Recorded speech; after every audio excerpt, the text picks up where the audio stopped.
Hi, my name is Samuel Wilson. I've been a primary school teacher for the last 4 years. I love my job, and the kids I get to work with are super talented. When I'm not at work, I sing and play guitar with a band. We're pretty tight. We've been together for a while now, and we get asked to play a lot of gigs. But the thing is, for the past few months, I've not been feeling quite right.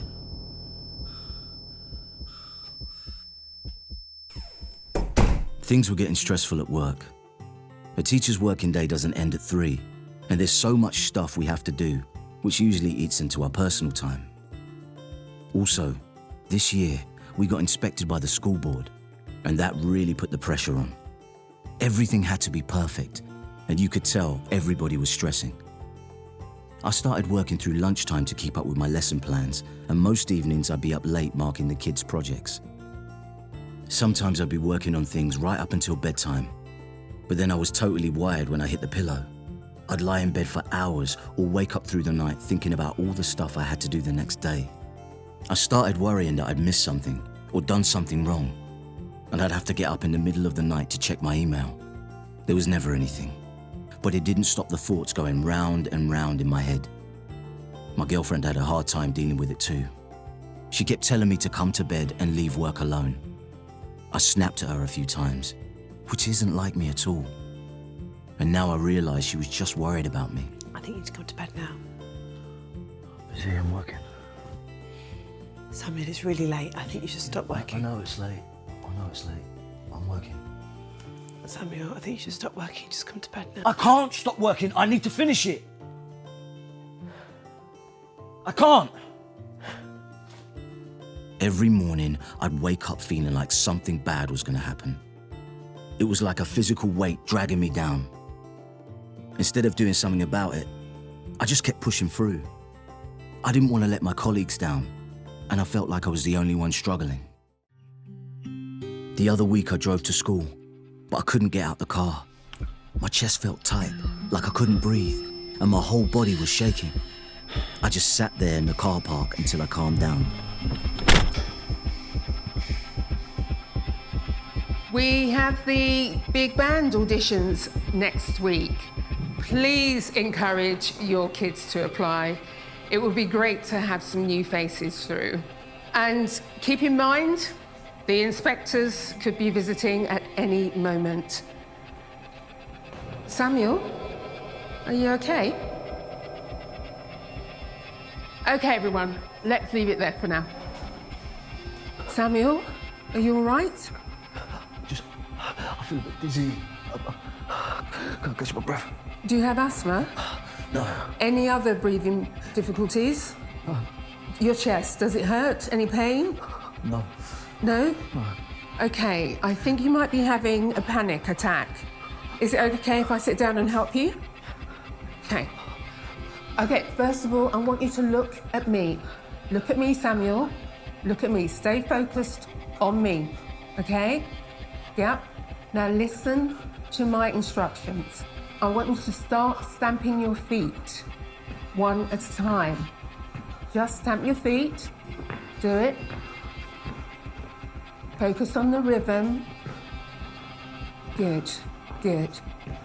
Now we're going to try and slow down your breathing. So I want you to take a big, deep, slow breath in through your nose and out through your mouth.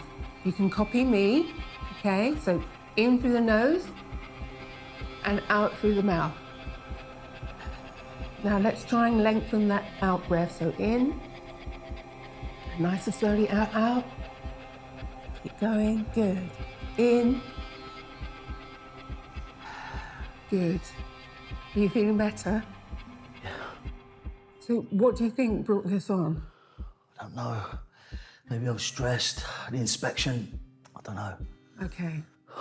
Well, when you're feeling much better, we will arrange a meeting and have a chat about that.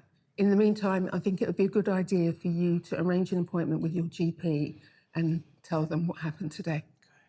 Okay? Thank you. All right. I'll get someone to get you a cup of tea.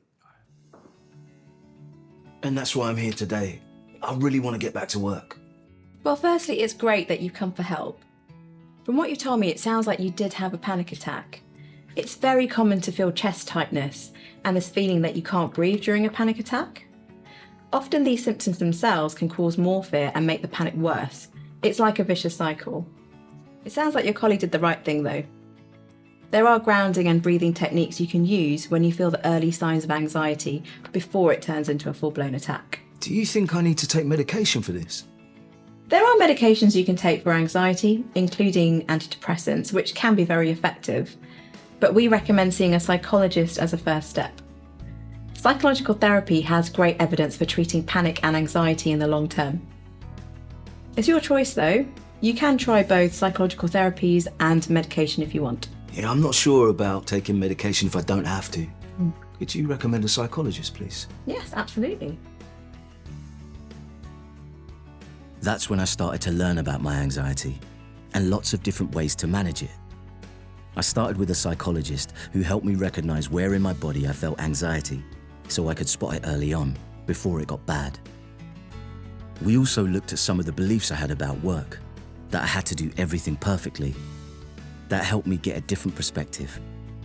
They had me practicing all sorts of skills to manage my anxiety when I felt it coming on, like simple breathing and relaxation skills. The treatment has been helpful. I've also spoken with school about how to manage my workload better and more efficiently. I still get anxious, but I've got ways to manage it now, so it never overwhelms me. I'm much happier at work and at home. If you or someone close to you is struggling with their mental health, please seek advice from your family doctor or mental health professional.